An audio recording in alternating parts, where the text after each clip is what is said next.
Coach Hibbs, after Saturday's contest, and once again you got behind early and sort of had to claw your way back into the game, but is there anything to some of these slower starts where you get behind quickly and then the guys sort of ramp it up late in the game? I know that's something you've kind of been combating here the last couple of weeks.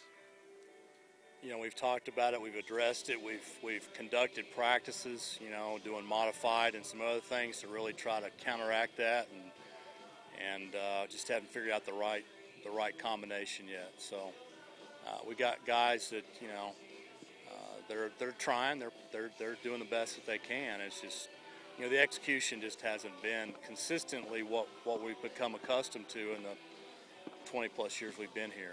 And again, we got guys that are making the best effort they can in certain situations, and just not able to execute sometimes the way we need to. So, you know, we got to get Johnny Hamilton back on track, and he's thrown really well for us. And you know, we didn't give him any run support early in the season. I don't think that really had a negative effect on him because he's a grinder. He's a really tough kid, and he just hasn't thrown as well the last couple times out as what he's capable of. So we need to try to get him back on track. And, you know, I thought our bullpen was just you know, today, and that's been a strong suit for us, you know, most of the season.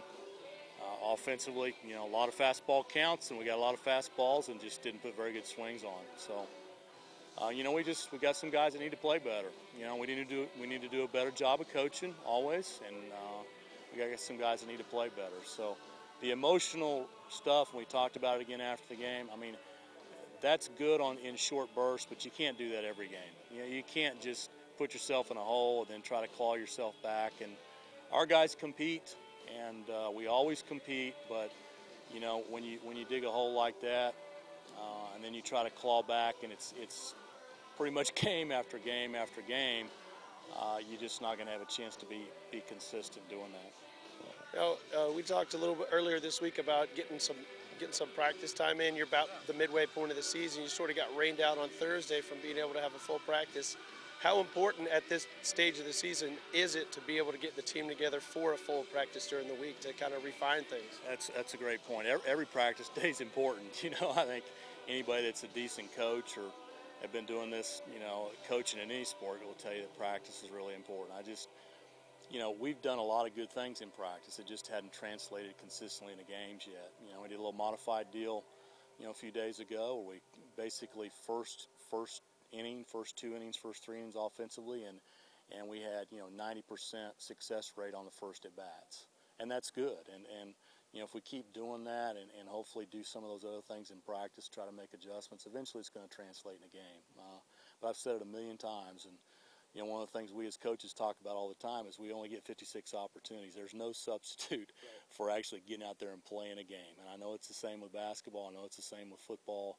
You know, the first time we play in the spring, it's for real. I mean, it's go. So no spring training at this level of play. Last question for you. One thing that had been going right for you the first maybe month and a half was the leadoff batter was reaching, and that's kind of been, you've been in a drought from a leadoff batter standpoint. You can do a lot more things. I know the way you like to execute with hitting runs and moving guys around, you can be a lot more successful when that leadoff guy gets on. Is there some sort of secret formula to why that has kind of gone away these last couple of weeks, or is it just like today, guys are tagging balls, but they're just going right at defenders? It just happens to be unlucky. You know, I try to resist singling out, you know, guys, whether they're good or bad performances, but Mike Green's been outstanding for us. I mean, you can't ask for much more than what he's given us.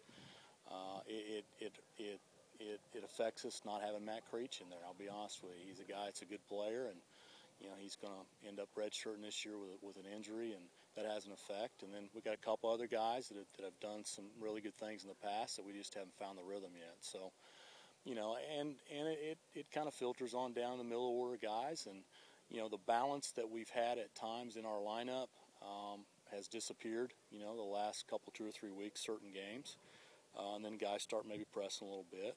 Just part of the maturation process. And again, we're not bad, but we're not really, really good. We're just kind of in between right now. And in between are our pitches in terms of our pitchers and maybe the elevation sometimes when they're throwing the ball, and in between and at bats where guys are, you know, ahead of off speed and behind, you know, fastball and in offensive situations. And again, we just got to keep working to try to get those things corrected. It's a fine line between one or the other, and the great thing about you guys in baseball is that there's a next game, and you're going to come back out tomorrow and try to win the series and keep rolling in a positive fashion. Thanks for the visit. Yeah, thanks a lot. 1 o'clock tomorrow, fans. Don't forget, 1 o'clock on Sunday here at the Hayes.